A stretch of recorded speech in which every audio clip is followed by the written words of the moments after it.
Eu estou gravando este vídeo hoje, quarta-feira, 8 de março, Dia Internacional da Mulher, embora o nosso vídeo sempre vá ao ar às quintas-feiras, às 20 para as 9, não é?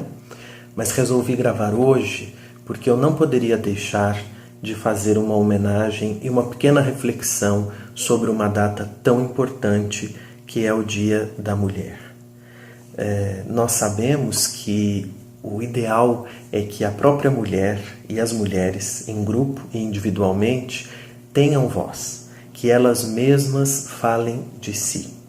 Mas, embora eu seja homem, eu quero me permitir falar sobre a luta das mulheres, inclusive para apoiar essa luta do dia a dia, porque mesmo quando nós não pertencemos ao grupo, seja dos negros, dos indígenas, das mulheres, dos LGBTs, dos trabalhadores mais pobres, nós precisamos nos somar, nós precisamos nos solidarizar, nós precisamos fazer comunhão com essas pessoas individualmente e coletivamente para podermos conseguir alavancar essas mudanças tão necessárias, porque a melhoria de vida das mulheres, no fundo, é a melhoria de vida de todos nós.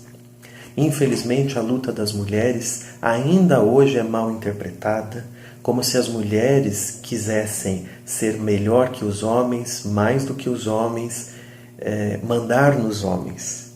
Ora, pode até ser que uma mulher ou outra individualmente sinta isso ou queira isso, mas eu diria que é um caso à parte e que talvez inclusive merecesse que essa mulher se ajudasse emocionalmente, porque não é esse o caminho. Assim como o homem também, o homem que sente necessidade de ser maior ou melhor do que a mulher e quer mandar na mulher, não está bem emocionalmente. Essa necessidade não deve fazer parte da nossa vida, nem de homens, nem de mulheres. Mas a luta das mulheres não é por isso. Se nós formos olhar bem, a luta das mulheres é por uma causa muito simples. É para ter dignidade, para ter trabalho, para ter respeito. Nós sabemos que as mulheres, em qualquer lugar do mundo onde vivam, mesmo nos países mais desenvolvidos, não é difícil encontrar dificuldades, não é difícil nos depararmos com o machismo, com todo tipo de preconceito, de abuso, de imposição de silêncio. O que dirá em países ainda como o Brasil, em que existem grandes desigualdades sociais e ser mulher ainda consta como um desses grandes problemas, embora tenhamos melhorado muitíssimo. E curiosamente, todos nós dependemos muito das mulheres, em todos os sentidos. E talvez por isso é que nós homens tenhamos tanta dificuldade em entender e apoiar a luta das mulheres. O Winnicott, um psicanalista que falou muito sobre a mulher, porque falou muito da relação inicial do ser humano com a mãe, vai dizer que muitos homens têm medo da mulher, porque no fundo todos nós, homens e mulheres, nascemos delas, estivemos nos seus braços, fomos por elas cuidados, e por isso talvez tenhamos tanto receio, tanto medo dessa dependência que de alguma forma marca a vida de todos nós. Se pensarmos em termos religiosos, as religiões antigas eram matriarcais, Mesmo na Bíblia existem ali indícios de uma participação maior das mulheres, seja no culto ou seja inclusive como uma espécie de divindade. Ou quando o judaísmo incluiu na sua fé monoteísta em Javé a crença de que ele tem características femininas. Em Isaías, Deus tem entranhas, as entranhas dele se contorcem, porque ele ficou grávido da gente, ele nos deu a luz.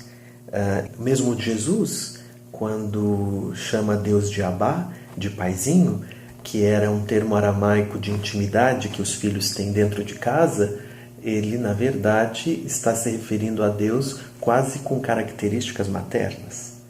O Papa João Paulo I assustou toda a Cúria Romana quando em poucos dias de pontificado, numa das audiências, ele disse: Deus é mãe. E o que nos causa espanto ainda hoje não nos deveria, né? Nós sabemos que as mulheres estiveram na origem, inclusive, dos cultos religiosos.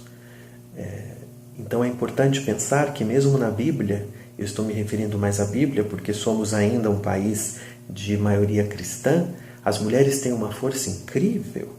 Veja em Gênesis, quando Abraão, muito safadamente, quer trocar a sua esposa, Sara, com o faraó, e o faz, e Deus castiga o faraó, e o faraó devolve a Sara. Ou seja, Deus não gosta que faça comércio com a mulher.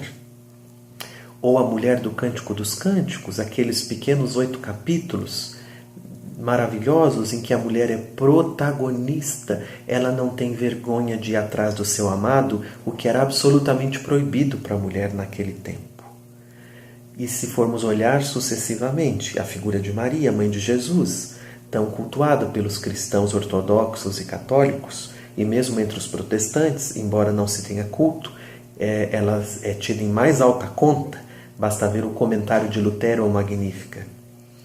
Então as mulheres têm uma presença na sociedade, na família, na religião, na história das religiões fundamental, que nós, infelizmente, não queremos reconhecer, não queremos ampliar, não queremos apoiar. E nós precisamos fazer isso. Veja que a psicanálise, né, meu chão cotidiano com a clínica, nos mostra como mulheres e homens precisam lidar melhor com o ser mulher e também com o feminino, que homens e mulheres deveriam pelo menos lidar melhor em si mesmos. Quando Freud pensa a mulher, embora ele tenha sido criticado e de alguma maneira com certa razão, ele pensa no seu tempo. Tem um livro muito bom de uma psicanalista, Maria Rita Kell, que se chama Deslocamentos do Feminino, em que ela mostra o contexto cultural, social, histórico do momento de Freud e por que ainda Freud não avançou tanto na questão das mulheres. Mas nós também não podemos ser injustos com ele. Embora a mulher ainda sofra, na psicanálise freudiana, da marca social e cultural de alguma forma ser castrada, né? Ou seja, de alguma maneira sentir-se na falta, Freud foi um dos grandes lutadores pela libertação das mulheres, quando ele, na verdade, quis dar voz a elas. As pessoas falavam pelas mulheres, os médicos falavam pelas mulheres que, por exemplo, sofriam de sintomas histéricos. E Freud, ao invés de falar sobre as mulheres, o que ele também fez de alguma forma, dentro das suas possibilidades, ele deu voz cotidianamente às mulheres que frequentavam sua clínica, iam para o seu divã e falavam sobre si, seus conflitos, seus desejos. E Freud percebeu algo importantíssimo, ainda que hoje a gente já tenha feito a psicanálise avançar em tantos aspectos e podemos perceber outras questões para além das que ele colocou. Mas ele dizia que as mulheres padeciam dos sintomas histéricos justamente porque elas não podiam ser senhoras do seu próprio desejo, do seu próprio corpo, da sua própria vida, do seu destino. Porque, na verdade, as mulheres ainda hoje são extremamente cobradas. Elas precisam casar, elas precisam ser mãe, elas precisam trabalhar fora, mas elas também são cobradas porque elas precisam ficar em casa. E, na verdade, nós precisamos trabalhar com todas as ferramentas, as religiosas, as sociais, culturais, psicanalíticas, né? Porque a luta das mulheres não se faz só no coletivo, se faz no individual, na lida do dia a dia, no afeto, no desejo, na sexualidade, no ser mãe, não é? No ser profissional. Nós precisamos ajudar as mulheres coletivamente, mas também individualmente, e a psicanálise para isso é uma ferramenta formidável, para ajudar com que elas possam sentir que o seu destino, a sua vida, o seu futuro, mas também o seu presente, o seu passado lhes pertence. É verdade que qualquer um de nós, mesmo os homens, adoeceriam muito se lhes fosse imposto toda essa carga, toda essa cobrança. Portanto, Freud percebeu bem que era preciso dar voz às mulheres e permitir que elas falassem do seu desejo. E aqui desejo não reduzido a desejo sexual, embora também tenha esse componente. Os seus desejos, os seus sentimentos, as suas necessidades humanas básicas de ser vista, ser reconhecida, ser amparada, ser acompanhada, ser ajudada.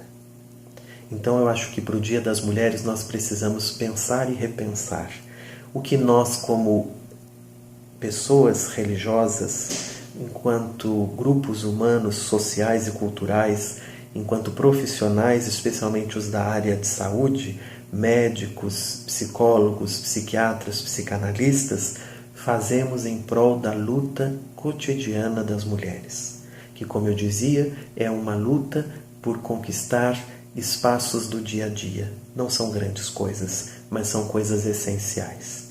E para aquelas mulheres que precisam se inspirar, vejam as mulheres da Bíblia, né? Mulheres fortes. Vejam mulheres da filosofia. No século passado tivemos uma extraordinária que foi Hannah Arendt. Vejam mulheres de luta social, como a querida Rosa Luxemburgo. Vejam mulheres da vida cultural, da vida da ciência. Elas estão em todos os lugares, ainda que a gente tente de alguma maneira fazê-las passar despercebida. Eu termino aqui o vídeo dessa semana com uma frase linda de Winnicott, que precisa ser cada vez mais estudado porque foi primoroso no seu olhar sobre as mulheres, ainda que também ele sofra de um certo preconceito, porque quem faz uma leitura meio superficial acha que o Winnicott estava exigindo a maternidade das mulheres. Nada mais longe disso.